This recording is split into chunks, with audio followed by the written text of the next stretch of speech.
pues me llamo David Navarro Pérez, soy podólogo interno residente en la Clínica Universitaria de Podología de esta misma facultad y bueno, llevo haciendo el doctorado apenas un mes, así que hemos decidido presentar esta revisión sistemática que da un poco pie a lo que será el trabajo principal. Y bueno, destacar que mis directores son José Luis Lázaro, Aroa Cardávila y Francisco Javier Álvaro Azos. El título de la presentación es Onicomicosis asociada al síndrome de diabético, una revisión sistemática. A modo de introducción, pues comentar que la diabetes se caracteriza por un aumento de los niveles de glucosa en sangre que puede provocar retinopatía, nefropatía y neuropatía diabética. Afecta a 422 millones de personas, de las cuales el 25% presentan una úlcera de pie diabético, que supone el 84% de las amputaciones no traumáticas y un aumento de comorbilidad, discapacidad gastroesofiscosanitario y mortalidad. Por otra parte, el pie diabético se define como una infección, ulceración o destrucción de los tejidos del pie de estos pacientes que suele ir acompañada frecuentemente de neuropatía y o enfermedad renal periférica. Esa hiperuricemia mantenida en el tiempo, sumada a la neuropatía y la enfermedad renal periférica, acaba deteriorando el sistema inmune,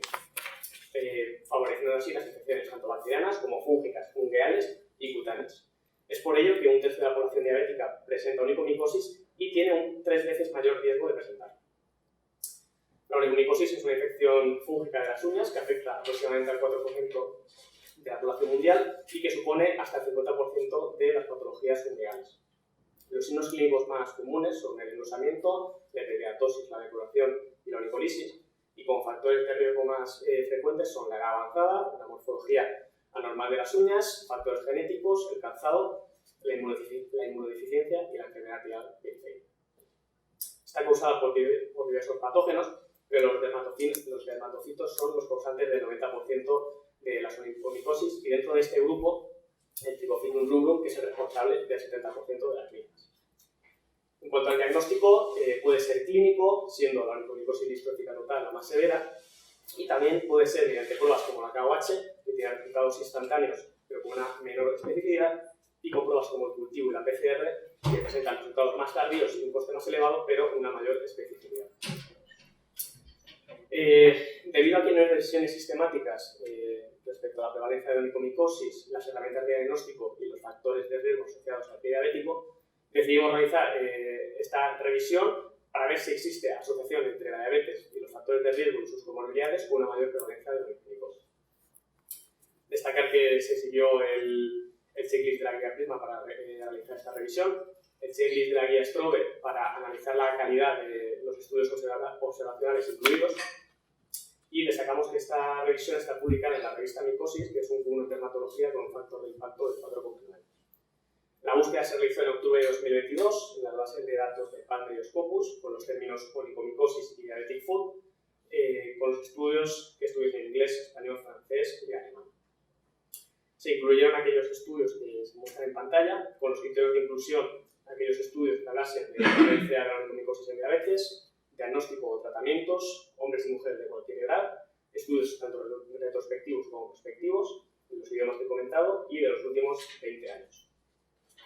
La evaluación de la calidad se realizó mediante los niveles de evidencia y los de recomendación, se recopiló también el cuartil y el nivel de impacto de las revistas en las que fueron publicados los estudios, y el análisis estadístico de la prevalencia y el número total de pacientes con diabetes se realizó mediante SPSS.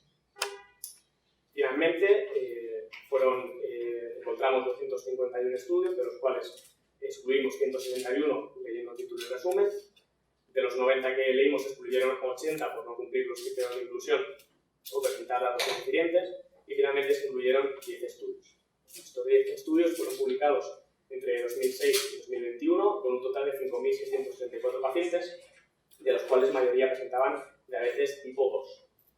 De estos 10 estudios, el 29% de los 5.664 pacientes, el 29% presentaban onicomicosis, que es bastante cercano a ese tercio que decíamos en la introducción. En cuanto a la prueba diagnóstica, agente etiológico y el tratamiento, vemos que el diagnóstico de onicomicosis se habla solamente en 7 de los 10 estudios, el agente etiológico se especifica en 6, las pruebas más empleadas fueron la KOH y el cultivo microbiológico, el patógeno más frecuentemente encontrado fue el Trichofitum rubrum, y en cuanto a los tratamientos, el ciclopirox se define como un tratamiento seguro, y en cuanto al láser no hay suficiente evidencia. Si hablamos de la diabetes y la onicomicosis, vemos que tanto la neuropatía diabética como valores elevados de la hemoglobina glicosilada favorecen la aparición de onicomicosis, y esta última también el engrosamiento ungueal de estos pacientes, y no se encontró asociación estadísticamente significativa con la ulceración. En cuanto a la evaluación de la calidad mediante la guía Strobe, vemos que los ítems 9, 10, 11 y 16 son los que menos cumplían estos estudios. Eso significa que no nos hablan ni de los sesgos que presentan, ni de cómo se llegó al tamaño muestral, ni cómo se valoraron las variables. Dos datos a destacar son que es necesario un mejor diagnóstico para la onicomicosis, que el diagnóstico clínico tiene poca precisión, que la infección fúngica entre los dedos en la planta es mayor en pacientes con úlcera por pie diabético, y que los pacientes con diabetes de mayor edad tienen alteraciones ungueales graves. Si pasamos a discutir con estudios anteriores, llama la atención que anteriormente sí que se asociaba la onicomicosis a una presencia de ulceración. Esto se puede deber a que el engrosamiento ungueal y la keratosis subungueal realizan una presión sobre la lámina, provocando así úlceras. En cuanto a la neuropatía diabética, vemos estudios que no la asocian, ni la neuropatía diabética ni la enfermedad vascular periférica, pero vemos otros estudios que sí que asocian la onicomicosis a la neuropatía diabética y otros estudios que sí que la asocian a la enfermedad vascular periférica. Por tanto, vemos que la literatura es bastante heterogénea. En cuanto a la prevalencia del 29% que hayamos encontrado, no sabemos si es real, ya que solamente en 7 de los 10 estudios se usaron una prueba de diagnóstico. También se usaban pruebas de diagnóstico que no detectaban qué microorganismo era, y la PCR tampoco se usó en la mayoría de ellos. En un estudio de Vulcan y colaboradores se incluyeron 321 pacientes con diabetes, de los cuales 162 tenían onicomicosis, pero tan solo 41 fueron confirmados mediante una prueba. Esto concluye que el diagnóstico es difícil de realizar y que el diagnóstico únicamente clínico tiene menor precisión. En cuanto a la PCR, Melina y colaboradores realizaron un estudio de 195 muestras de dermatocito positivo y lo compararon cultivo, microscopía y la PCR. Concluyeron que la PCR es la prueba más sensible, con mayor especificidad y menor tiempo de incubación. Por todo ello, comentar que las limitaciones de este estudio es que tiene una calidad de los estudios es pobre, que existe una heterogeneidad de los diseños con métodos diagnósticos y variables analizadas, y que en futuros estudios deberían de utilizarse grupos control con pacientes con diabetes y sin diabetes, con diversidad micológica, evaluando el estado ungueal y su gravedad, evaluando la neuropatía, la enfermedad vascular periférica y la hemoglobina glicosilada de una forma más global,